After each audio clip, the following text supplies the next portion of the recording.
¿Qué pasaría si una solución diseñada para salvar toda una industria agrícola se convierte en un colosal desastre ecológico de una magnitud difícil de imaginar?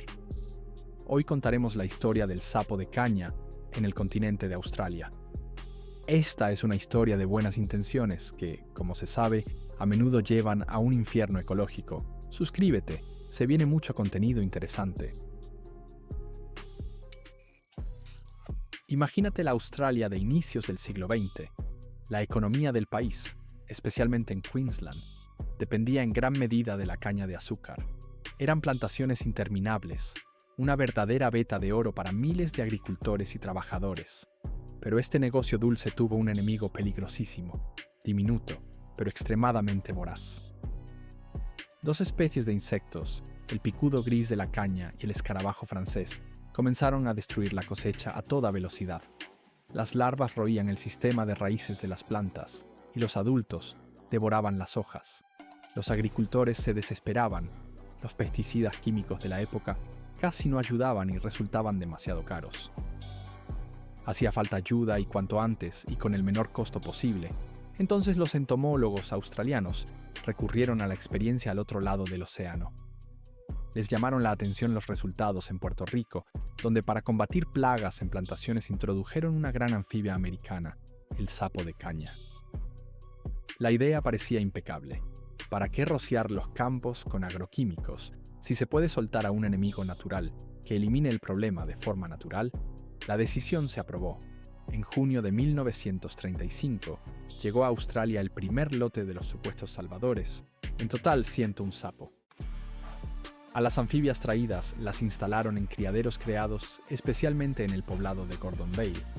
Allí empezaron a reproducirlas activamente, proporcionando condiciones óptimas. Los sapos se reproducían a un ritmo asombroso y en pocos meses su número ya se contaba por miles. El entusiasmo de los científicos era ilimitado. En agosto de ese mismo año se realizó la primera liberación masiva. Más de 3.000 sapos jóvenes se soltaron de forma solemne en los cañaverales de Queensland. Los periódicos anunciaban el inicio de una nueva era en la agricultura, la pronta victoria sobre las plagas. Pero la euforia se desvaneció muy rápido. Muy pronto salió a la luz un punto crítico que antes se había ignorado. Los escarabajos contra los que se planeó esta campaña pasaban la mayor parte del tiempo en las partes altas de los tallos de la caña. El sapo de caña, como anfibio terrestre, no sabe trepar y solo puede cazar a ras del suelo. En consecuencia, las trayectorias del depredador y la presa no se cruzaban. El plan se vino abajo antes de arrancar en serio. Los sapos casi no afectaban a las plagas objetivo, pero con enorme apetito se pasaron a todo lo que encontraban. Pequeños insectos, lagartijas, incluso ratoncillos, toda clase de fauna menuda se convertía en presa de esta anfibia insaciable. Pero el verdadero problema no fue la voracidad de los sapos, sino sus formas únicas de defensa. Detrás de las cuencas de los ojos, el sapo de caña tiene glándulas grandes, conocidas como parótidas. Ante una amenaza segregan un veneno potentísimo, una toxina blanco-lechosa llamada bufotoxina. La fauna australiana, que se desarrolló millones de años en aislamiento, nunca se había topado con un veneno similar. A los depredadores locales les faltaban mecanismos de defensa. Para ellos el nuevo recién llegado se volvió no solo una presa incomible, sino una amenaza mortal. Las primeras en sufrir masivamente fueron las serpientes, grandes depredadores como la equidna negra y la serpiente tigre, acostumbrados a cazar ranas locales, atacaban también al sapo.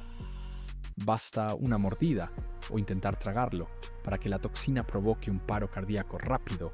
Las poblaciones de serpientes comenzaron a disminuir a toda prisa.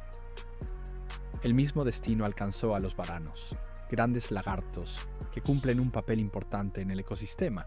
Incluso los cocodrilos de agua dulce, que se atrevieron a probar un sapo grande, morían entre sufrimientos.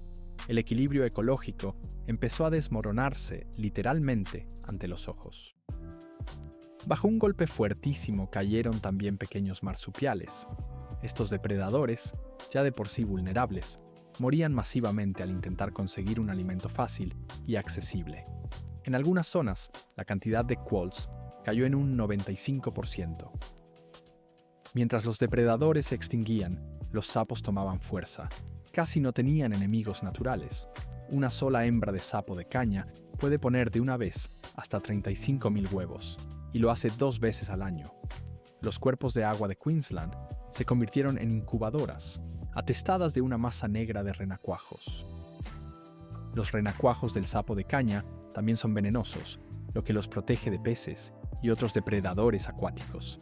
Además, consumen activamente los huevos y crías de especies locales de ranas, desplazándolas de sus cuerpos de agua nativos.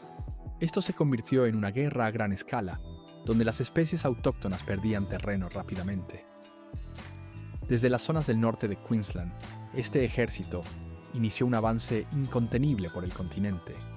La velocidad promedio de expansión del área de distribución era de unos 40 kilómetros por año. Con el tiempo el ritmo solo aumentaba. Era una ola tóxica lenta pero implacable, que devoraba todo a su paso. Hoy los sapos de caña ocupan más de 1 millón de kilómetros cuadrados del territorio australiano, cruzaron todo el territorio del norte e invadieron Australia Occidental. Según estimaciones, su población superó los 200 millones de individuos y el crecimiento continúa. Un detalle curioso: en la línea frontal de la invasión, los sapos evolucionan literalmente ante nuestros ojos. Sus extremidades se vuelven más largas y su cuerpo más robusto. Estos pioneros pueden recorrer distancias mucho mayores en una sola noche, acelerando la expansión. Otra observación impactante es el canibalismo entre los renacuajos. Los renacuajos del sapo de caña buscan y devoran deliberadamente los huevecillos de su propia especie. Según los investigadores, esto reduce la futura competencia por recursos y aporta un rápido flujo de nutrientes. La capacidad de adaptación del sapo de caña impresiona. Sobrevive en biomas muy distintos, desde selvas tropicales húmedas hasta sabanas áridas e incluso zonas suburbanas. Se instalan en jardines, en campos de golf, en canales de drenaje, volviéndose vecinos permanentes de las personas. Esa vecindad es extremadamente peligrosa para las mascotas. Los perros, que por curiosidad o en un juego muerden al sapo, a menudo reciben una dosis mortal de toxina. Las clínicas veterinarias en las áreas de distribución del sapo de caña registran regularmente casos de intoxicaciones graves en los animales de compañía. Las personas intentaron hacer frente a la invasión. En las primeras décadas, tras comprender las consecuencias, se levantaron cercos y barreras especiales, pero los sapos los rodeaban o los superaban. Eso recordaba una pelea contra la hidra, donde en el lugar de una cabeza eliminada aparecían miles nuevas. En algunas comunidades se volvieron comunes las redadas nocturnas, conocidas como toad busting, armados con linternas y bolsas. Los voluntarios recogen en una sola noche miles de individuos. Luego los sacrifican de forma humanitaria, primero enfriándolos y después congelándolos. Sin embargo, esto es solo una pequeñísima fracción de la masa total. La inventiva australiana también generó enfoques menos convencionales. Se desarrollaron trampas especiales para renacuajos. Como cebo se usa la toxina de los sapos adultos. Ejerce una atracción irresistible sobre su propia descendencia, pero ahuyenta a los renacuajos locales. Otra línea de combate es entrenar a los depredadores. Los investigadores crearon salchichas con una dosis pequeña de toxina del sapo y carne. Al probar ese cebo, el depredador, por ejemplo la cuica o dunnart, sufre una fuerte náusea, pero sobrevive. Así el animal fija una aversión persistente al olor del sapo de caña. La naturaleza también empezó a adaptarse, aunque lentamente. Algunas especies de cuervos aprendieron a voltear a los sapos boca arriba y a perforar con cuidado la cavidad abdominal con el pico, donde no hay glándulas venenosas, para llegar a los órganos internos. Es una demostración clara de la capacidad de las aves para aprender. En ciertas poblaciones de serpientes se observa una evolución acelerada. Los individuos con un tamaño de cabeza genéticamente menor no pueden tragar físicamente a un sapo grande, lo que les da una ventaja de supervivencia. La selección ahora favorece a quienes simplemente no pueden comer a una presa mortal. A pesar de todas las medidas, erradicar por completo al sapo de caña en Australia ahora se considera irrealista, se ha vuelto una parte inseparable, aunque peligrosa, de los ecosistemas locales. La tarea principal sigue siendo contener su propagación y reducir el daño.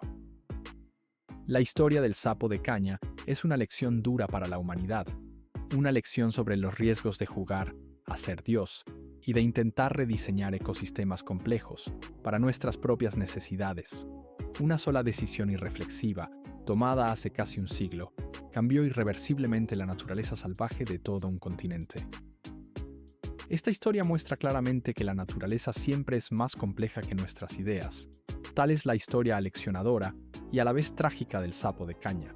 Suscríbete al canal si quieres saber más sobre distintos fenómenos ecológicos. Deja un comentario, ¿tú qué opinas?